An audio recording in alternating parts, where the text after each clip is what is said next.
Hello everybody. May I just say this is going to be the first two-parter that I'm going to make. Hello there, this is future Andrew. Just to let you know, there is not going to be a part 2 to this video because whilst editing this video I made a very slight mistake and deleted all of the footage for part 2. So I do apologise and enjoy part 1. And don't forget to hit the like and subscribe button. Now let's get started. Afternoon.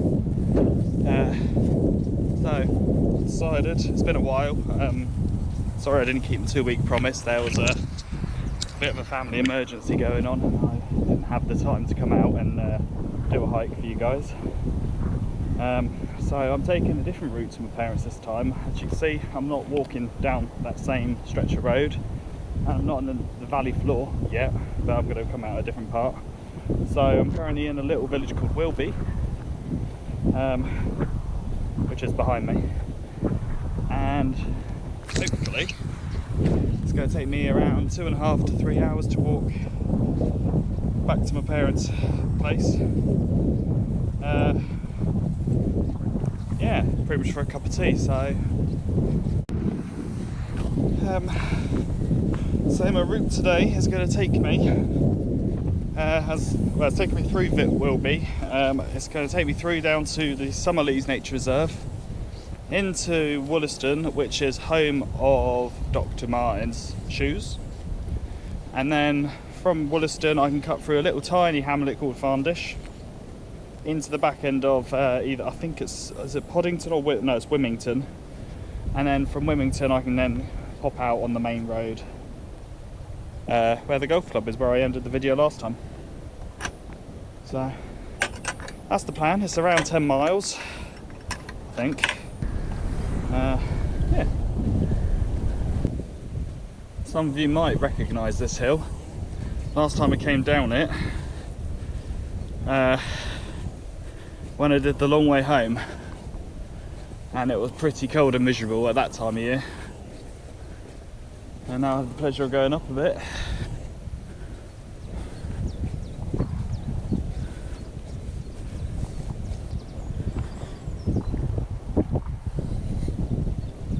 It's not bad, is it? I was invited to go with a friend to do the Tri-Peak Challenge in Yorkshire. Sadly I'm unable to do it this year, but I think I might be something for next year. It's I think it's 30 kilometres.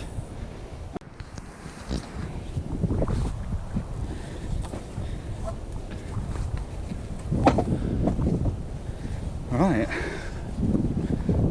He hasn't cut the footpath through yet. I don't actually know the way where I'm going to get to where I need to be. All I know is this, dead straight ahead. In case you missed it on the other videos where there was crops here, the farmers, because this is a public footpath that goes right through his field, they are obliged to make it accessible for people to walk. So going on that theory, I think I'm okay. So I'm going to try and get onto one of these dead patches where I'm going to minimise the amount of damage I'm doing to the crop.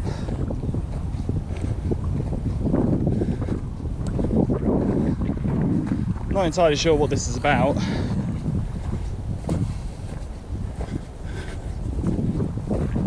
But it is totally barren here. Weird. Although looking over there, I wouldn't say it's dry. I don't know, I can feel it's not dry, it's quite squishy underneath.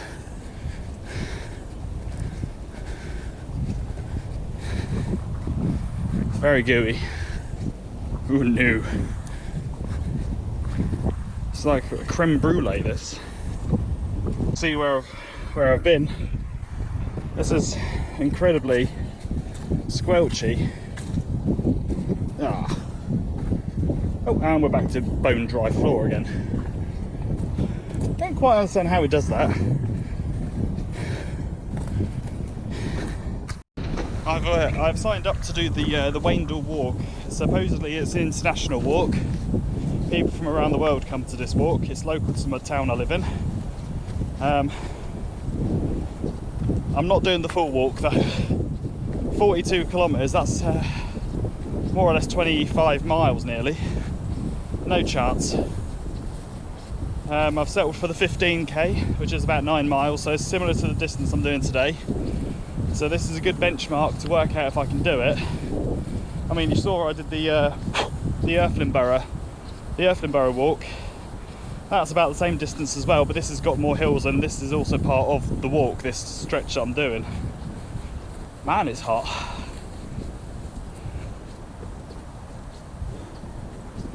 And for our American viewers, it's not raining. Okay, we're nearing the exit of this field. And we're going to go over the dual carriageway.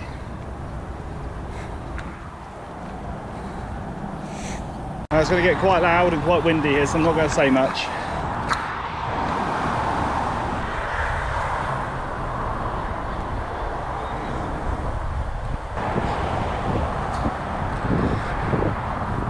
So this is a farmer's track, hence I can just walk right along here.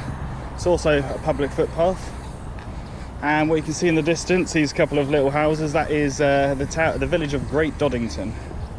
I just prefer this than walking through town and walking down that massive avenue with the Lidl on it. Feel a bit more secluded, feel a lot less muppety. Muppety, is that a word? I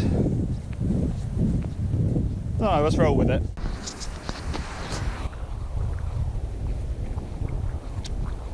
Oh, it's warm.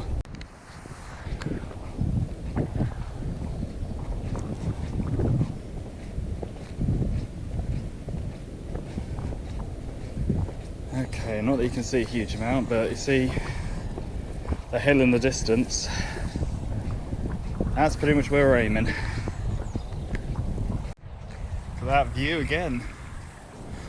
I will confess I've never actually been down this particular bit of a path. I don't actually know where this one takes me out. I'm hoping a similar place, because I should be over there somewhere. Should be over there somewhere. But it appears I'm going there, I think.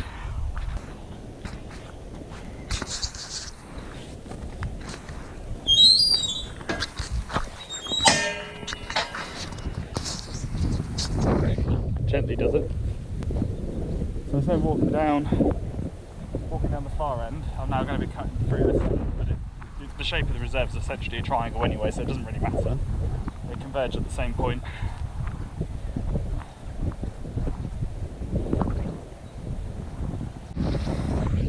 Yeah, so it's a little bit of a bugger up on my part, but I've maybe added half a mile to the trip. Can't wait to get out the other side of Woolaston, because once I'm out the other side of Woolaston, at that point I know I'm about halfway.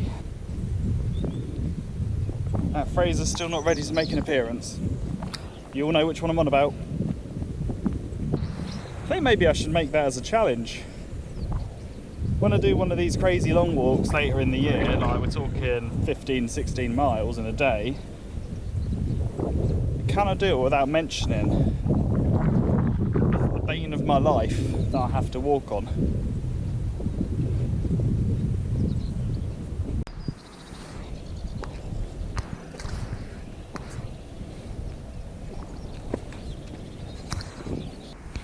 Yeah, so you join me now on this slightly obscure bridge with a very wobbly handrail at the valley floor. This is, you know, the river that created this wonderful area that I'm walking.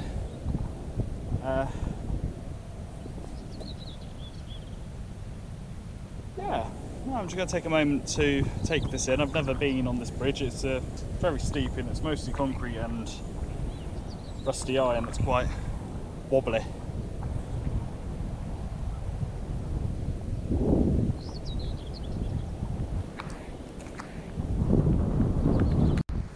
It's an obscure gate I've got to negotiate and lift up into place.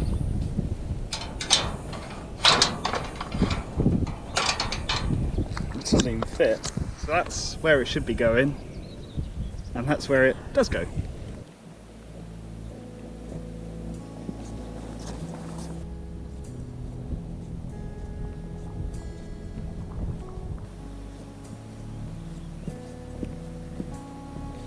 Hi, sheep.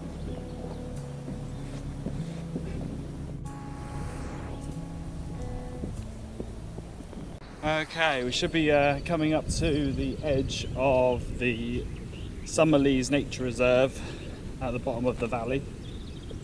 Yeah, I think this is the edge of it. It looks like it. There might be a bit more foot traffic because it's a nice day and there's a lot of twitchers out.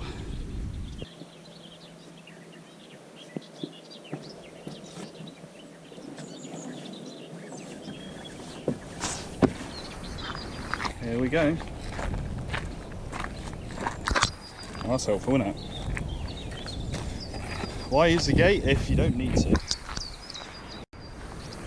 And that's council logic. Finally get some reprieve from the sun. It's a bit sporadic, but we have now got some shade.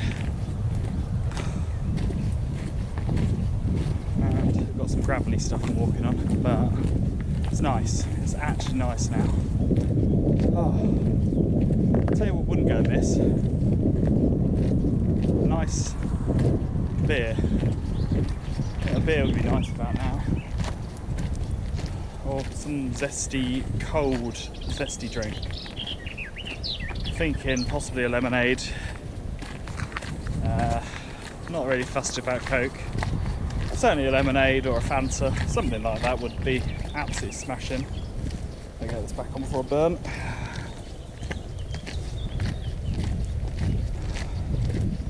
But yeah, we are probably about a third of the way there now. So, yes, it's hard work. Whew.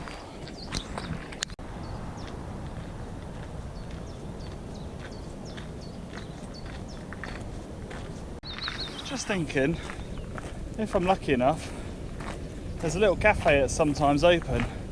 I don't know, the opening hours can seem to be very sporadic, but if it's open, I can get my zesty refreshment. No, as per the usual, it's closed.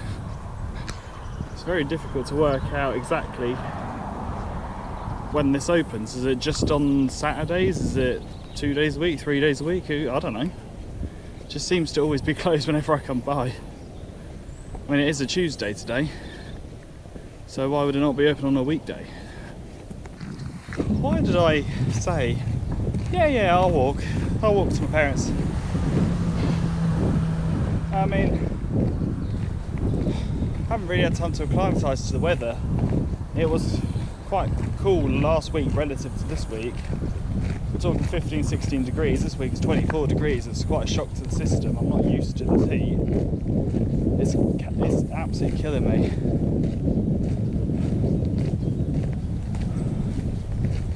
Yeah.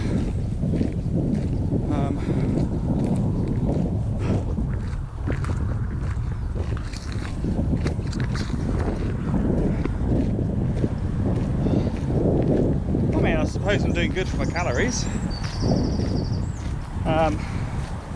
Still in a deficit, I suppose, from my lunch back. God, how long have I been on the go now? An hour and 10 minutes I've been in motion. It reckons I've got another 2 hours to go. I've done 3.5 miles, 7.6 left to go. Yeah. So, I came from up there, more or less where that White House is. Oh no, over there where the green barn is. I should have come down over there, which then brings me out into this back corner, and then I would have walked across. So I've had to go the long way around.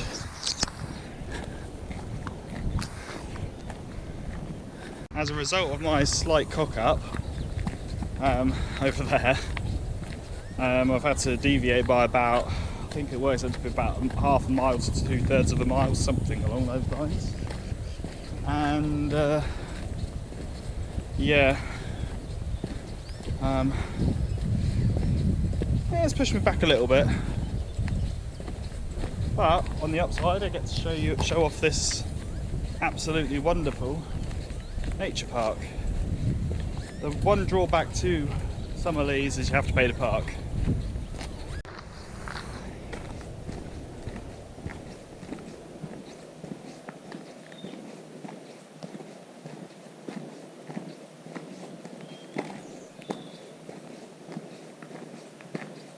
Okay, I think we're at my turning.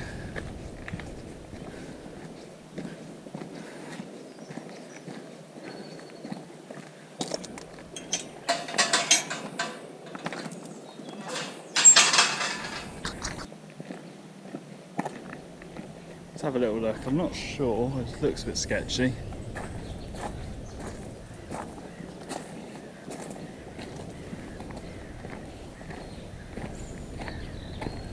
Oh, this is the private fishing lake.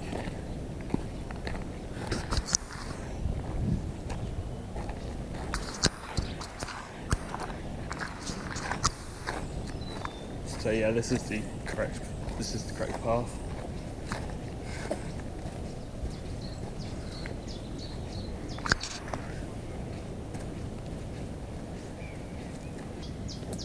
So we were up here.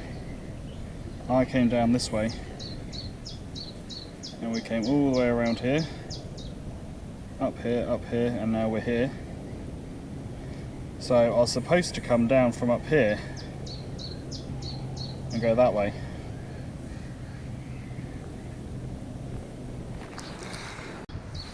That's the size of the cock-up I made in a nutshell, and it's added 40 minutes to my trip, half an hour, something like that. And the next bit passes quite quickly because the trees are going to start falling away soon. In fact, they already have done, which is then going to cause a lot of issues with me in the sun because I am absolutely roasting. It'd be nice if there's a little bench there because I would stop for a little spot of food in the shade. And for those who, for some reason, struggle to comprehend how fishing works, in the UK specifically, is it's a recreational sport. You don't keep the fish unless you have explicit permission to do so by whoever owns that body of water. Most of the time you catch a fish and then you release them. It's just a day's hobby. Now the reason I'm bringing that up is I got myself into a massive argument on Facebook a few weeks ago about something similar, and no one could quite fathom the idea of it just being a recreational sport, not a means to catch your dinner. Right, so in order to try and make up some time, I'm actually going to do get us over to a bit of a jog. Probably won't last though because I'm pretty shattered as it is.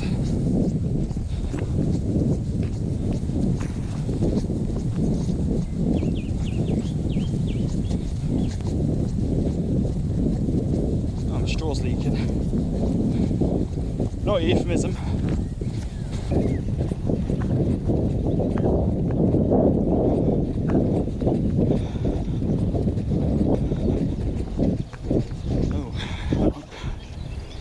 There's a little turn in here. So, you can either go that way or down this little footpath, and according to my phone, not that you can see it, I've got to come down here.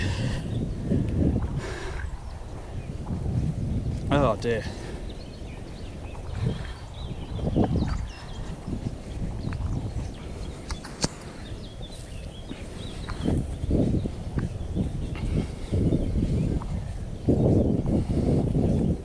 Oh, it's an official footpath, okay. I was thinking this is just going to leave me in the middle of nowhere.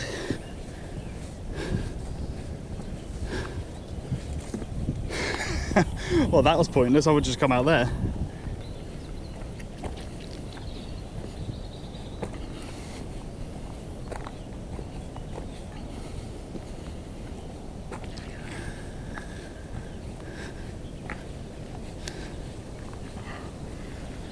Okay.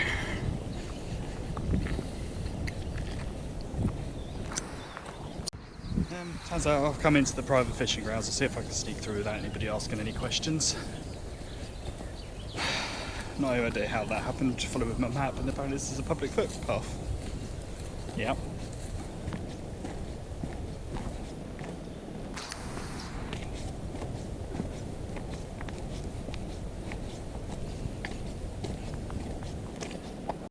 We're nearly at the halfway mark, and it's taken us probably a little bit longer than it should have done because I made another detour that took me the wrong way again. I should have gone straight through the middle of this lake. There's like a causeway bridge, which I didn't spot, so I just went around. Luckily these lakes aren't huge, which allowed me to, you know, I've only lost maybe 10 minutes. I'm not sure how much more time I can afford to lose with these random detours though. You know, 10 minutes might not seem like a huge amount, but teed with the other cock-up I've done, so I've effectively lost nearly an hour in buggering around not knowing what way I'm going. So I saw this a moment ago and I was like, oh shit, I've got a fence up this. So I thought I'd carry on walking around a little bit, but luckily there's a gate. Now this is a little footpath here. This is my little causeway I was supposed to go down. So yeah, let's get back on track.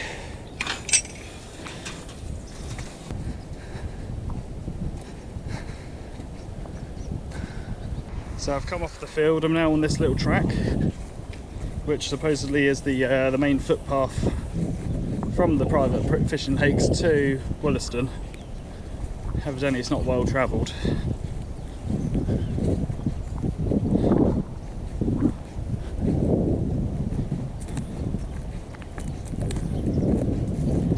I am officially at the point of no return because it's taken me the best part of, well, an hour and a half to get here, and I think and I've got about an hour and a half left to go. And as per the usual, got my little iPod with me. This is one of my other ones I've got a couple of different ones. This one's an 8GB model opposed to the 4GB one I had. I don't know what's wrong with it, I couldn't get it charged, but that was meant to be my main hiking one. So I've got this one with me.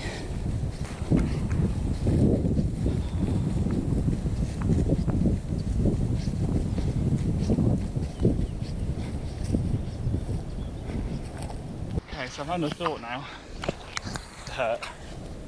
Got this into a horse field, but that's not the route it wants me to go. It wants me to go out to the exit there, which is the main road into Grendon, and then from there there's a little footpath that cuts back across, and then it takes me into the village.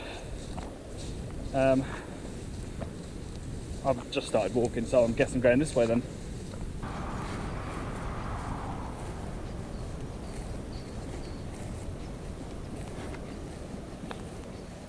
It doesn't look like it's actually a public footpath, so I think my map might be wrong.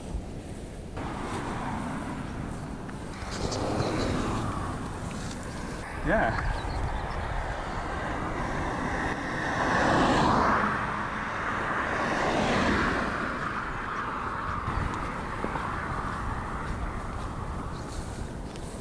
Don't have a clue where I'm going, but it looks like people have gone this way before.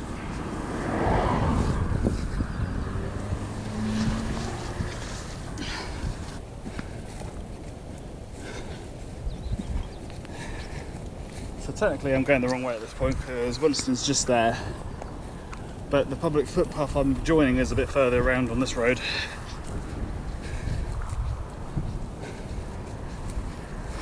I can see why a lot of the hikers do this in the winter. Man, it's roasting.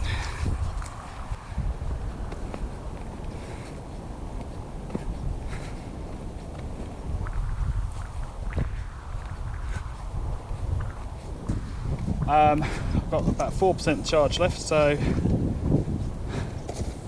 think it's pretty much time that I swap the batteries out.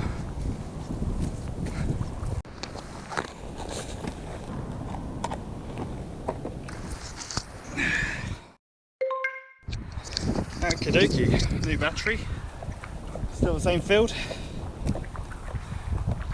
Let's crack on. Ooh, it clings. A bit sweaty.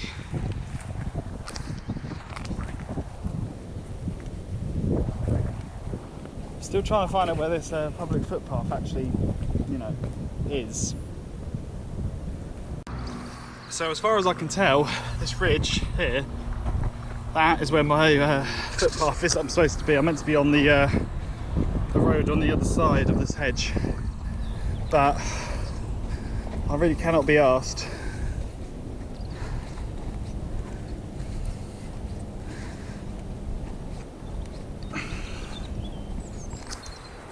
And I'm coming off this field now and hopefully onto the public footpath that I need to be on. It's looking a bit more footpath-ish. Oh yeah, we're good. This has got to be it.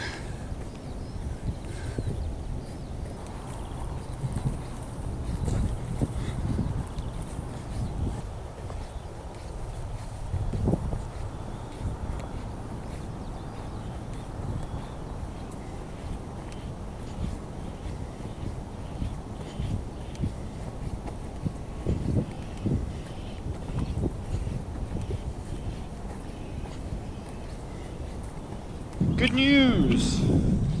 I have officially passed the halfway mark. I am now definitely beyond the point of no return. I have travelled 5.61 miles and I have 5.5 remaining, so I'm God, 11 miles. It was only meant to be 9. Oh well. I said we're over the halfway point. We turn back now. You've got to travel further to get back to where you started than just to finish the walk. And it took a little while for that to click. It's like turning back now is actually further than just continuing on. So now I really am at the point. I'll just crack on with it now. So this is what I was on about when I crossed into the first field. Because this is a public right of way, by law they have to allow it to be unintruded. I don't know what the right word would be. Unobstructed, I guess. So now it doesn't affect them very often, to be honest. I don't know how many people I've ever seen walk through here from that main road.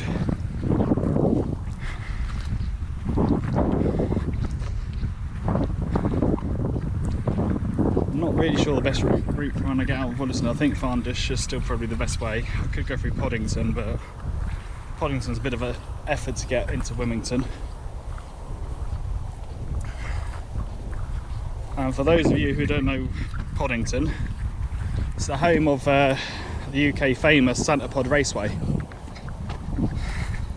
Onto the main road crossing. It's quite pretty. Let's see how this is going to go, because this is a busy road. I'll leave you on for this, but I'm not going to focus on where you're looking. I'm just going to go with it.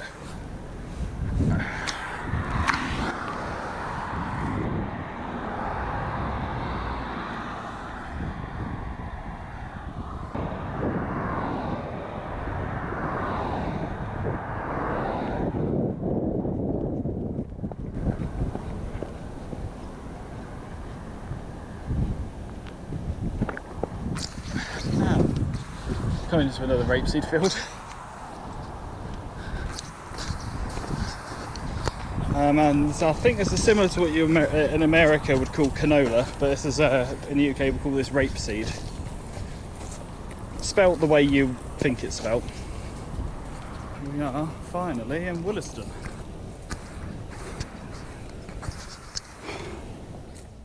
Thank you very much for watching part 1 of this video. Stay tuned for part 2, where I walk past the Dr. Martens Shoe Company and after 4 hours finally get to the destination at the golf club. Please like and subscribe, it will help me out immensely. Thank you very much.